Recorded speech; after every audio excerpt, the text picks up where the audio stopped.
नमस्कार, मैं सुरांधा आप सभी दर्शकों का अन्नदाता कार्यक्रम में स्वागत करती हूं। हमारे देश का किसान जन का पोषक है, वो श्रम का देवता है, अन्नदाता है। उसमें ही भारत की आत्मा निवास करती है। ऐसे ही किसानों की प्रगति के लिए हम खेती बाड़ी से जुड़ी हुई बहुत सी नई लाभकारी जानकारियां लेकर हर रोज सुबह आते हैं। तो चलिए कार्यक्रम शुरू करने से पहले देखते हैं क्या है आज के अन्नदाता में। सूरजमुखी की फसल में हानिकारक कीटों का एकीकृत नियंत्रण। इस समय प्रदेश में मौसम में बड़ी तेजी से उतार चढ़ाव देखा जा रहा है, जिसका प्रभाव कृषि और इससे संबंधित व्यवसायों पर पड़ रहा है। अगर मधुमक्खी पालन व्यवसाय की बात करें तो इस समय इनकी खास देखरेख की जरूरत है, क्योंकि मौसम में बदलाव के चलते कई बार बकछूट जैसी समस्या का सामना किसानों को करना पड़ता है। इसलिए मधु बॉक्स और मधुमक्खियों की देखरेख आप किस तरह से करें, इस बारे में जानकारी दे रहे हैं बिहार कृषि महाविद्यालय जिला भागलपुर के कृषि वैज्ञानिक डॉक्टर रामानुज विश्वकर्मा। मधुमक्खी यानी मधुमक्खी परिवार मौन वंशों का प्रबंधन किस तरह से करें, कैसे उनको बचाए रखें, इस विषय पर परिचर्चा करेंगे। अभी जहाँ कहीं भी मधुमक्खी पालक अपने मधुमक्खी बक्सों को रखे हुए हैं, जहाँ रखे हैं बक्से वहाँ पे तो लीची बागानों से उनको फूल यानी कि पुष्परस और पराग तो मिल रहे हैं, लेकिन अब अंतिम समय में आ चुके हैं। मीन्स तत्पश्चात मधुमक्खी पालकों को जहाँ कहीं पे भी नीम का फूल उपलब्ध हो, करंज का हो, जामुन का हो, आंवला का हो, सूरजमुखी का हो, इन माह में वहाँ पे उनको बक्सों को हटा करके शिफ्टिंग करना पड़ेगा, ताकि वहाँ से पुष्परस और पराग एकत्रित किया जा सके मधुमक्खियों द्वारा, और उनके भोजन के रूप में और मधुमक्खी पालक को उत्पादन के रूप में। और उसके बाद जितनी भी कद्दू वर्गीय सब्जियां, उनसे फूल मिलेंगे आपको। मूंग की फसल अगर किसी ने लगा रखी है, उड़द और मूंग की, तो मूंग से इनको ज़्यादातर पराग और नेक्टर मिलता है। और अब आती है गर्मी जून के महीने में, तो जून महीने में कुछ सब्जियों से ही ज़्यादातर थोड़ा सा उनको फूल यानी पुष्परस और पराग मिलेंगे। बाकी यदि अगर इन तीनों महीनों में किसी भी मधुमक्खी पालक भाई को अगर उनके बक्सों में भोजनाभाव शुरू हो गया है। सामान्य तौर पर मधुमक्खियाँ स्वयं अपना पराग इकट्ठा कर लेती हैं, लेकिन कुछ माह ऐसा होता है जिसमें पराग की कमी होती है। तो ऐसी दशा में मौनों को कृत्रिम आहार देने की आवश्यकता होती है। अगर वो कुछ दिनों तक उनको बचाना चाहते, रखना चाहते, तो उनको कृत्रिम भोजन बना करके देना पड़ता है। कृत्रिम भोजन यानी कि मधुमक्खियों के जो दो मुख्य भोजन होते हैं, साधारणतः चीनी ले लेंगे, चीनी की आधी मात्रा और पानी की आधी मात्रा। यदि अगर हम देखें इस तरह से एक बार में एक बक्से में इस महीने में जहाँ पे भोजना अभाव काल है, वहाँ पे एक बक्से में हम आराम से 250 ग्राम चीनी और 250 मिलीलीटर मात्रा पानी की मिला करके, यानी प्रति बक्से की दर से कि प्रति लीटर की दर से, यदि अगर हम उसमें 50 ग्राम यदि अगर हम हॉर्लिक्स दे दें, थोड़ी सी चेरी की मात्रा दे दें, कुछ अगर एक टैबलेट यदि अगर हम विटामिन बी कॉम्प्लेक्स का दे दें। खास करके ये चाशनी बनाने का जो काम करना चाहिए वो सुबह में ही हमको कर लेना चाहिए। बना करके उसको हम ठंडा कर लेंगे। ठंडा करने के पश्चात भोजन जो हम देंगे, ये कृत्रिम भोजन चीनी की चाशनी का बनाया हुआ, उसको हम सायंकाल में देंगे, जब मधुमक्खियाँ चर करके वापस अपने बक्से में आ जाती हैं शाम के समय। उस समय डेली जो है अपने बक्से की देखभाल करते रहेंगे। यदि अगर उसमें कहीं कोई गंदा पानी पीने की वजह से यदि अगर उसमें कोई पेचिस की बीमारी या उसमें माइट की समस्या, अगर इस तरह की कोई समस्या यानी विकृत उनका शरीर हो जाना, उनके पंख हो जाना और उनका बक्से के इर्द गिर्द घूमना, छटपटाना, ना उड़ पाना, और या उनमें अगर पेचिस की समस्या यानी कि मटमैले, पीले रंग के मटमैले पदार्थों का उनके शरीर से बाहर माल के रूप में निकल करके बक्से के चारों तरफ यानी उसका जो दरवाज़ा है उसके इर्द गिर्द यदि अगर लगना, ये सारे लक्षण होते हैं कि इसमें पेचिस की बीमारी हुई और माइट की समस्या है। ज़रूरत पड़ने पर साथ ही साथ टेम्परेचर ज़्यादा, अगर टेम्परेचर में ज़्यादा वृद्धि होने के साथ साथ उनको बक्से का टेम्परेचर मेंटेन करने के लिए जूट के बोरे को भिगो करके उसमें से पानी निचोड़ लें, यानी कि पानी नहीं टपकता हुआ रहे। इस तरह से जूट के बोरे का इस्तेमाल करके हम बक्से का टेम्परेचर मेंटेन कर सकते हैं पूरे गर्मी के महीनों में और बचा सकते हैं। और रानी मधुमक्खी की अंडे देने की क्रियाविधि को हम उसमें इजाफा कर सकते हैं, यानी कि हम अपने मधुमक्खी परिवार की संख्या को बराबर बनाए रख सकते हैं।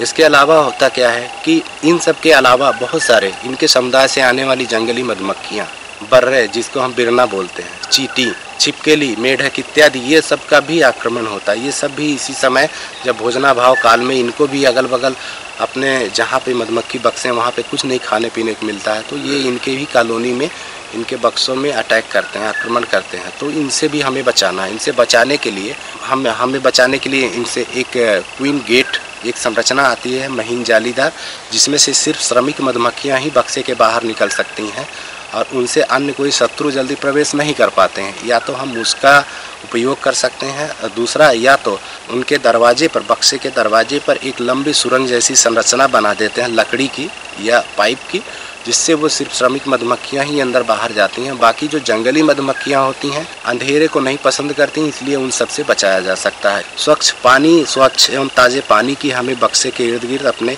हमेशा बनाए रखना है और नमी टेम्परेचर को बनाए रखने के लिए, तापक्रम को नियंत्रित रखने के लिए हमें भीगे हुए जूट के बोरों को रखना है। इसके साथ ही साथ यदि अगर इन महीनों में हम बक्से के सामने यानी उसका जो दरवाज़ा है उस पर यदि अगर हम क्वीन गेट लगा करके रखेंगे तो हम इनमें घर छोड़ करके भाग जाने वाली समस्या से भी हम इनको बचा सकते हैं। किसान भाइयों, अभी तक आपने खेती बाड़ी से जुड़ी हुई कुछ उपयोगी जानकारियां देखी। अब लेते हैं एक छोटा सा ब्रेक, जल्द ही लौटेंगे और कार्यक्रम में आगे भी है खेती बाड़ी से जुड़ी हुई महत्वपूर्ण जानकारियां। बने रहिए हमारे साथ।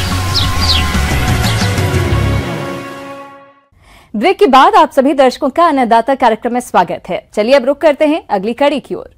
अमरूद के बागों में कई हानिकारक रोगों का प्रकोप देखा जा रहा है। इन रोगों के कारण पौधों की बढ़वार तो बाधित होती ही है, साथ ही फलों के उत्पादन और क्वालिटी में भी कमी हो जाती है। ऐसे में इन रोगों की रोकथाम आप कैसे करें, आइए जानते हैं।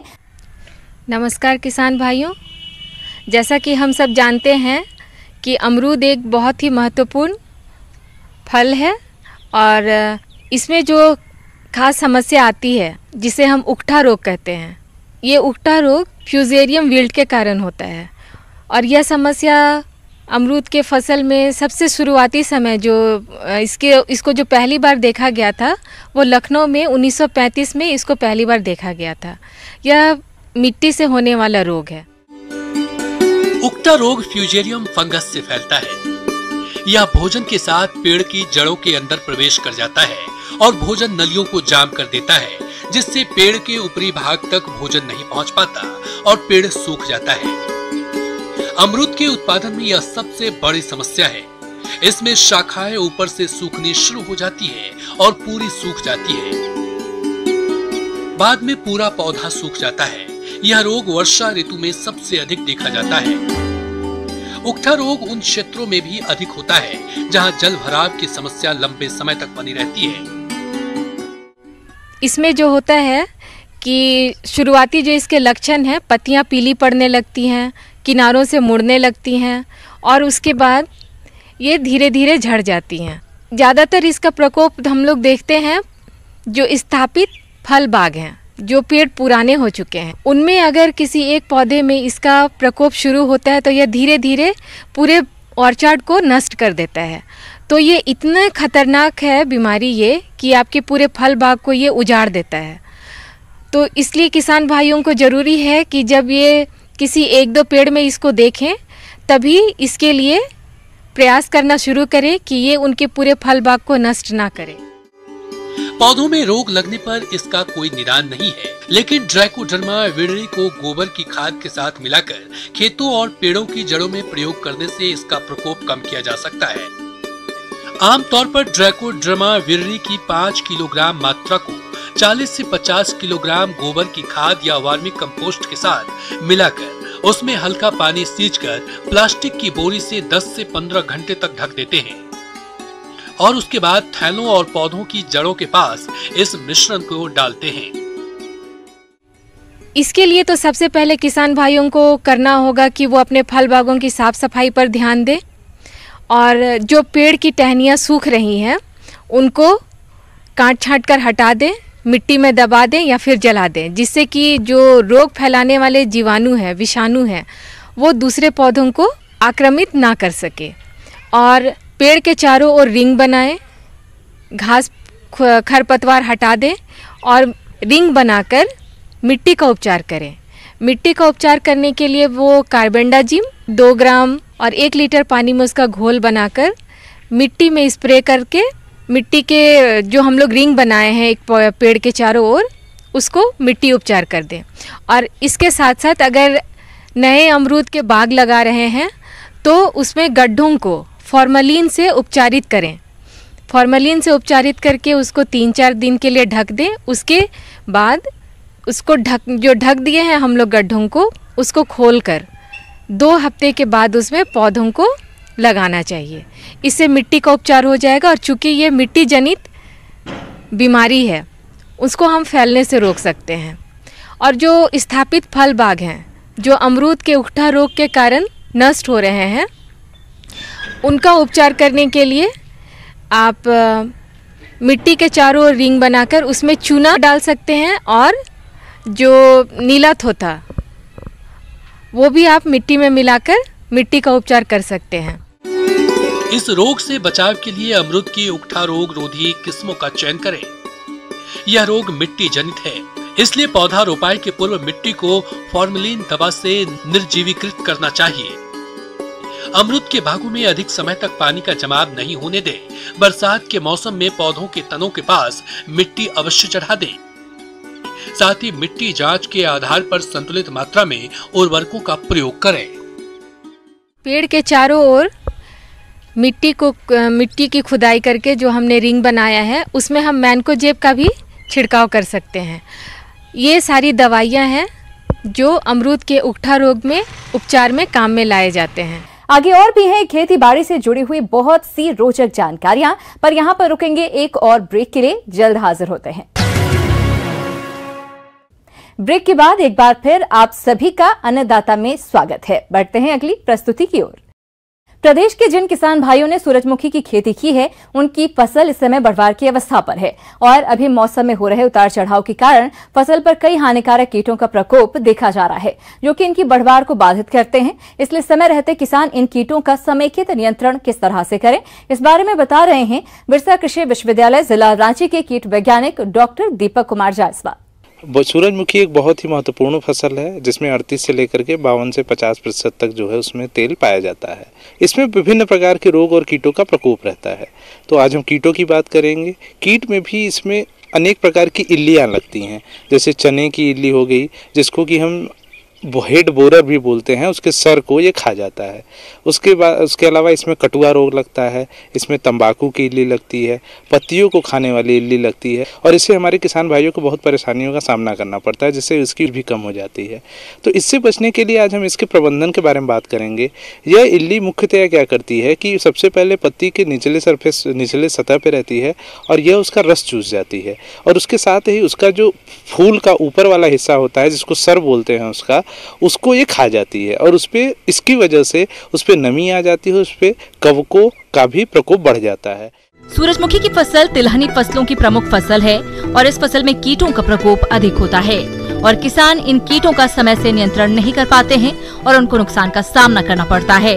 अगर किसान इन कीटों का समेकित नियंत्रण कर रोकथाम कर सकते हैं तो किस प्रकार से करें इनका नियंत्रण, आइए जानते हैं। जुताई करने के लिए जाते हैं तो जो ग्रीष्मकालीन जुताई है वो अति आवश्यक है ताकि इसका जो आरामदायक अवस्था जो प्यूपल स्टेज होता है वो मिट्टी में होता है और वो पूरी तरह से मृत्यु हो जाए उसकी या उसको पक्षियाँ खा जाए। उसके बाद जब भी हम फसल लगाते हैं तो कुछ इसकी अवरोधी किस्में हैं, जैसे LSH 1, 2, 3 और 12, ये कुछ अवरोधी किस्में हैं जिसमें इसका प्रकोप कम होता है। उसके अलावा हम इसके चारों तरफ जो है कि मूंग या फिर उड़द या फिर सोयाबीन का फसल लगा देते हैं जिससे इसका प्रकोप कम होता है। कीड़े की समस्या अगर जैसे ही दिखे तो ऐसी फसलों को निकाल करके वो जला दे या कहीं उस फसल से उस भूमि से दूर कर दें उसको। उसके अलावा हम उस पर नीम का भी छिड़काव कर सकते हैं, हम प्रकाश प्रपंच का भी यूज करते हैं। उसके अलावा इसमें हम डालते हैं 250 LE बोलते हैं जो कि NPV जो कि विषाणु होता है और उसका छिड़काव कर सकते हैं। उसके अलावा वैसे तो कीटनाशकों का प्रयोग हमको कम से कम करना चाहिए, लेकिन उसके अलावा हम जैसे बहुत सारे हैं जैसे डाइमेथोएड है 0.03% या फिर एमिडाक्लोरोपिड है 3.5 ग्राम प्रति लीटर के हिसाब से मिला करके हम उसका छिड़काव कर सकते हैं। तो इस प्रकार से हम इस कीड़े का प्रकोप सूरजमुखी में मुख्यतः अपने बिहार और झारखंड के किसान भाइयों को हम ये सलाह देते हैं कि इस तरह से इनका प्रकोप कम किया जा सकता है। अन्नदाता हेल्पलाइन निःशुल्क फोन संपर्क सेवा के माध्यम से आपके द्वारा पूछे गए प्रश्नों में से 1 या 2 महत्वपूर्ण प्रश्नों को हम अपने कार्यक्रम में शामिल करते हैं। इसी के तहत आज का चयनित प्रश्न और उसका जवाब इस प्रकार है। धान नहीं, सभी फसलों में, खरीफ में या रबी में, सभी फसलों में नाइट्रोजन के उपकार, नाइट्रोजन का मतलब जरूरी मतलब बहुत ही सबसे ज़्यादा होता है। अब धान का लंबा किस्म का अगर वैरायटी देखा जाए तो उसमें हम लोग 120 किलो नाइट्रोजन मोटा मोटी अंदाज में दे देते हैं, और 60 किलो पोटास और 40 किलो में 60 किलो फास्फोरस, 40 किलो पोटास ये देते हैं। मतलब उनको मालूम नहीं है कि हमको ज़रूरत है या नहीं है, या ऐसे करके नाइट्रोजन हम लोग दे देते हैं। नाइट्रोजन को हम लोग कभी मिट्टी जांच करके या पौधा का सही में ज़रूरत है कि आप उस खेत को क्या नाइट्रोजन का भूख है, ये कभी हम लोग कभी आज तक नापते नहीं है, हम लोग अंदाज में दे देते हैं। यूरिया में लगभग 46% नाइट्रोजन होता है, जो कि पौधों की पत्तियों में ग्रीन प्लास्टिड्स यानी हरित लवकों का निर्माण करते हैं और प्रकाश संश्लेषण द्वारा खाद्य फसलों का निर्माण करने में सहायता करते हैं। इसके कारण फसल की तेजी से दैहिक वृद्धि होती है, जिसमें अच्छे फल एवं फूल लगते हैं। लेकिन इसकी अधिकता और कमी दोनों फसलों के उत्पादन में भारी गिरावट डालते हैं। जरूरत से ज्यादा अगर हम नाइट्रोजन देंगे तो उससे क्या क्या बीमारी हो सकते हैं, क्या क्या दिक्कत हो सकते हैं, हम क्यों नहीं देंगे। अगर ज़रूरत से ज़्यादा नाइट्रोजन देंगे तो उसमें बीमारी बहुत ज़्यादा लगता है, पौधा क्या हो जाता है, ज़्यादा बढ़ जाता है, पौधा फूल जाता है, उसमें पानी ज़्यादा चला जाता है अंदर, नाइट्रोजन थोड़ा सक कर लेता है, एकदम पौधा एकदम पूरा साकुलेंट ज़्यादा हो जाता है उसके हिसाब से, तो उसमें बीमारी ज़्यादा आता है, उसमें कीड़ा ज़्यादा आता है, ज़्यादा देने से गिर भी सकता है। नुकसान कैसे हो रहा है, नीचे से जा रहा है मिट्टी से, ऊपर से एकदम पूरा वस्फीभूत होकर नाइट्रोजन निकल जा रहा है, कुछ नाइट्रोजन दूसरा जमीन में जा रहा है, ठीक है, जितना दे रहा है। इसलिए अनुसंधान करके देखा गया है कि 30 से 40% नाइट्रोजन हमारा उपयोग होता है। तो नाइट्रोजन उपकार भी है, नाइट्रोजन का उसका मतलब नुकसान भी बहुत है। नाइट्रोजन आपको सटीक समय में, सटीक टाइम में, सटीक मात्रा में, सटीक उसका सोर्स भी होना चाहिए, ऐसे देने से नाइट्रोजन का क्षमता उसका बढ़ेगा। तो इसलिए हम लोगों के पास ये बहुत पुराना इंस्ट्रूमेंट है, इसको बोलते हैं लीफ कलर चार्ट। इसमें देखिए, इसमें 5 पैनल है, 1 2 3 4 5। इसमें देखिए शुरू में थोड़ा सा इसका जो रंग है आपका हल्का हरा पीला टाइप का, थोड़ा सा पीला। उसके बाद थोड़ा सा इसका थोड़ा डार्कनेस, गाढ़ापन बढ़ रहा है, इधर से जितना जाएंगे गाढ़ापन बढ़ रहा है। तो इससे मेजर करके हम लोग कैसे देते हैं, तो इसका मतलब ये देखिए, हरापन कम, क्लोरोफिल कम, क्लोरोफिल कम, नाइट्रोजन कम, हरापन ज़्यादा, क्लोरोफिल ज़्यादा, क्लोरोफिल ज़्यादा तो नाइट्रोजन ज़्यादा। ये किसान भाई एकदम समझ जाइए आप। तो देखिए, ये अगर रंग जिस पत्ता से मैच करेगा, ये दोनों रंग, तो इसको हम नाइट्रोजन नहीं देंगे उस खेत में, क्योंकि हमारा इसमें हरापन ज़्यादा है, क्लोरोफिल कंटेंट ज़्यादा है, तो नाइट्रोजन हमारा ज़्यादा है। हम अगर 3 नंबर पे जाएंगे, ये कलर अगर मैच करेगा तो हमको देना ही पड़ेगा नाइट्रोजन, क्योंकि ये साइंटिस्ट, वैज्ञानिक लोग की अनुसंधान करके देखा गया है कि अगर मान लीजिए इसमें अगर 10 में से 60% यानी 6 पत्ता का नाइट्रोजन इसका 3 पे आ रहा है, अगर मैच कर रहा है, तो उसमें 20 से 25 किलो नाइट्रोजन उसी दिन तत्क्षणात दे दीजिए। तो ये देखिए हम कैसे मैच करेंगे। ये हम लोग फुल्ली एक पत्ता लेंगे, जो पत्ता मान लीजिए एकदम पूरा मैच्योर है, ठीक है, ये एक पत्ता हम लेके इसके साथ इसको मैच कराएंगे। इसके हमने मैच करा रहा है, इसका देखिए, इसको हम देख रहे हैं कि ये पत्ता ये करीब पैनल 3 में इसका देखिए एकदम मैचिंग हो रहा है। पैनल 3 में देखिए लगभग थोड़ा ये आंखों का एस्टिमेशन है, आपको आंखों से पता करना पड़ेगा। अब देखिए, इसमें से नहीं होगा, ये ज़्यादा गड़ा है, ठीक है, इसमें से नहीं होगा, ये भी थोड़ा ज़्यादा गड़ा है। अब ये थोड़ा ज़्यादा हो रहा है, हालांकि ये भी चलेगा, हाँ, ये भी थोड़ा, ये हल्कापन लग रहा है, फिर भी मुझे लग रहा है, अपने आंखों से मुझे लग रहा है ये 3 पे मैच कर रहा है। ऐसे करके अगर 6 पत्ता अगर ऐसा हमको मिल जाएगा तो हम इस टाइम खाद देंगे। ऐसे देखिए, आपको इस खेत में अगर थोड़ा सा आप किसान अपना अनुभव से देखिए, थोड़ा पीलापन नज़र आ रहा है, तो हमको उसको मेजर करने के लिए इंस्ट्रूमेंट, क्या सही में देने का टाइम है, पीलापन नज़र तो आ रहा है, लेकिन हम क्या सही में देंगे, तो इसके लिए ये इंस्ट्रूमेंट। तो इसको आंख में देख के विश्वास करके आपको हम लोग देते हैं। इस पे भी हम लोग खाद को बचत कर पाएंगे। इस पे अगर सही से किसान भाई लोग करेंगे तो हम लोग करीब 15 से 20 किलो ज़्यादा भी हम लोग खाद बचत कर पाएंगे। जैसे हम बोला लीफ कलर चार्ट, दूसरा है हम क्लोरोफिल मीटर करके एक इंस्ट्रूमेंट बाज़ार में नया आया है, इसको बोलते हैं क्लोरोफिल मीटर। ये क्या करता है, ये पत्ता का डायरेक्ट क्लोरोफिल को मेज़र कर लेता है। आप क्लोरोफिल मेज़र करने के बाद क्लोरोफिल ज़्यादा है तो हम लोग बोलेंगे नाइट्रोजन ज़्यादा है, उसमें खाद नहीं देंगे। अगर क्लोरोफिल कम है तो नाइट्रोजन कम है, उसमें हम खाद देंगे। अगर मान लीजिए पत्ता पीला है तो सॉइल में भी मतलब नाइट्रोजन कम है, अगर सॉइल में नहीं होगा तो कैसे लेगा नाइट्रोजन। क्लोरोफिल मीटर पौधों की पत्तियों में उपस्थित हरी लवक की मात्रा को परखता है और उसके अनुसार स्क्रीन पर रीडिंग प्रदर्शित करता है। रीडिंग का आकलन करने के बाद फसलों में उसी के अनुसार यूरिया का प्रयोग करते हैं। तो उसका देखा गया कि धान में अगर छोटे किस्म का वैरायटी है 34 से नीचे जाएगा, इसका रीडिंग 34 से अगर नीचे जाएगा तो हम खाद देंगे। इसको हम लोग 10 दिन अंतर कभी कभी कुछ जगह में 7 दिन अंतर हम लोग मेजर करते हैं। लीफ कलर चार्ट से हम दिखा रहे थे, इसमें जरूरी है 3 पे रीडिंग आया, वही देखिए वो भी मैच कर रहा है। ये भी बता रहा है कि इसमें भूख है नाइट्रोजन की। 32.5 मतलब इसमें खाद की ज़रूरत है। आपको जैसे किसान भाई इसमें मान लीजिए ये अभी थोड़ा महंगा है, लेकिन भोपाल में इसका दूसरा इंस्ट्रूमेंट बनाया है, सेम टाइप का है, वो भी क्लोरोफिल मीटर बोलता है। वो 5000 रुपया करके वो लोग रखे हैं भोपाल में। इसको बोलते हैं ग्रीन सीकर। ग्रीन मतलब है हरा, सीकर मतलब वो सिक करता है। ग्रीन सीकर हरापन को ये नापता है। इसको कैसे मेज़र करता है? इसमें ये सब सोलर रेडिएशन के ऊपर मेज़र होता है वेवलेंथ के ऊपर। इसका जैसे आपका कमर जो हाइट है 0.5 मीटर तक, मैक्सिमम 0.5 मीटर तक इसका हाइट होना चाहिए। इसके बाद इसको लेके पूरा फील्ड में हम लोग घूमते हैं, ठीक है। इसका जो स्वाथ लेंथ है 0.6 मीटर तक ये मेज़र करता है। पूरा लेने के बाद ये ऑटोमेटिक एक रीडिंग आता है। ये देखिए रीडिंग दिया 0.63, यहाँ पे रीडिंग दिया ये 0.63। इसका मैक्सिमम रीडिंग होता है 0.99, वेरी करता है 0.99। अभी 0.63 तक दिया है रीडिंग। इसका मतलब इसका खाद का कमी है। हम लोग जनरली देखते हैं अगर 0.65 या 0.7 से अगर नीचे चला जाता है तो खाद का कमी है, खाद का ज़रूरत है। इसका कुछ इक्वेशन बना हुआ है। अब आइए देखते हैं कल दिखाए जाने वाले कार्यक्रम की मुख्य झलकियां। किसान भाइयों, अन्नदाता आपकी सेवा के लिए संकल्परत है। कृषि संबंधित समस्या एवं सुझावों के लिए आप हमें इस पते पर संपर्क कर सकते हैं। प्रोड्यूसर अन्नदाता, news 18 Bihar Jharkhand, Ramoji film city Hyderabad 501512। साथ ही आप हमें ईमेल भी कर सकते हैं